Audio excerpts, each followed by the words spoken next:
So as promised, I wanted to be a resource for you today, okay? Yesterday, we let go about 2,100 of you in our first batch of layoffs, okay? But don't think of it as layoffs. Think of it like you're being laid on to another path, okay? You know, it's not fired. Your free time has been hired, okay? Think about it that way. That was Corporate Erin, a character invented by comedian Lisa Beasley. Now, Beasley has been playing Corporate Erin for a few years now, and the videos have become hugely popular for good reason. She pokes fun at something that a lot of people, white collar workers in particular, are likely experiencing at the workplace. Basically, members of the corporate world using words like deliverables and bandwidth. And so we'll talk more about Beasley and the inspiration for her character in a second. But first, let's have some fun and watch more Corporate Erin videos. Here she is explaining why she bought 30,000 iPhones. Thank you for hopping on to this tech meeting that we're having today. Okay, so it's 9:01. I'm gonna go ahead and get started. And just so you know, I do have a hard stop at noon. So this meeting will have to stop at noon. Now, one thing that I do want to make you aware of at the top of the agenda is our tech budget spend. So the tech budget has been approved for all 30,000 of our employees to receive a $5,000 stipend to use for tech. But the way the stipend works is that it's not going to show up on your check. We're going to purchase the items for you. So initially, I did order 30,000 iPhones and Apple products for our office use, just because they're really compatible and easy to kind of integrate with our system here. So I will have to say I was taken aback by the pushback. Some of you are saying that you would rather just hold on to the tech that you have been using. And I'm just really concerned about the compatibility with our portal and our backend system. And so we are sending the iPhones and the computers back. And what we've decided to do with that $150 million is just revert it back into the business. Now, there was some talk of it initially going towards our bonus buckets, but that's already been allocated from what's been accrued from the past quarters. There's never a hard out at noon. Like, there's never a hard out. Okay, stop lying. It's never a hard out. It's never gonna be a 30-minute call. It's never gonna be a 30-minute meeting. Stop lying. Anyway, no, that was great. I don't know if most people can relate to that, but I do feel like there's a certain tone and certain language that's used on those types of calls and those types of meetings. And that's the reason why she's so successful with the comedy that she does. I mean, I wouldn't know as an employee of TYT where there's none of that at all, ever. Like, we're a different kind of company, we're dynamic and we do things differently. But for other work environments, I feel like this is common. First of all, you should do calls with me because we get out at that time. We want to make sure that everyone is able to manage their work-life balance, and wellness is important and all that. Anyway, I'm not that great with the jargon.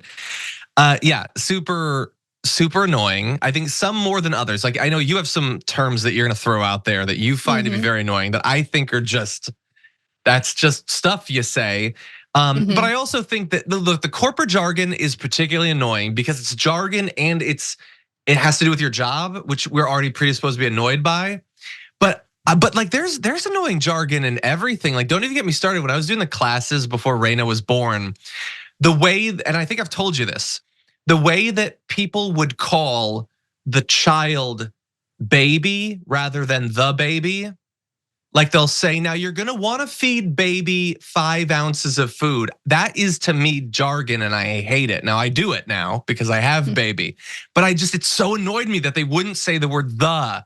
And it shows up every reality show that I've ever watched, which is focused in like an industry, like food shows. Or recently, my wife and I have been watching Project Runway.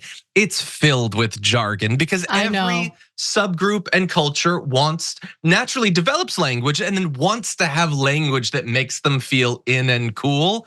And it's just annoying, and it's most annoying when it's coming from someone from HR. That's such a great point. I think that I guess it's not so much the jargon, it's more the context the jargon is used in.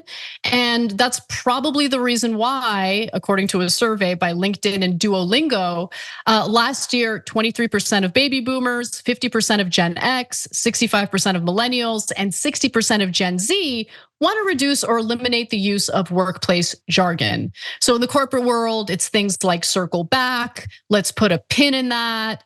You know, that kind of stuff, which I wonder how that kind of stuff catches on, John, right? Like, how does it happen? It spreads like a virus. It's like one workplace uses it, and then it spreads to another workplace, and then within a week, you hear, like, I remember when instead of saying things like, oh, you know, on YouTube or on Facebook, it would be like, in this space, like that kind of stuff. It's like, who started this and why did it catch on? It's people overhearing things and thinking that it's cool. Like, okay, I watch a lot of reality shows where they like take a house and they make it nicer, okay? If in your entryway, you do an accent wall with a cool bench, that is not a moment.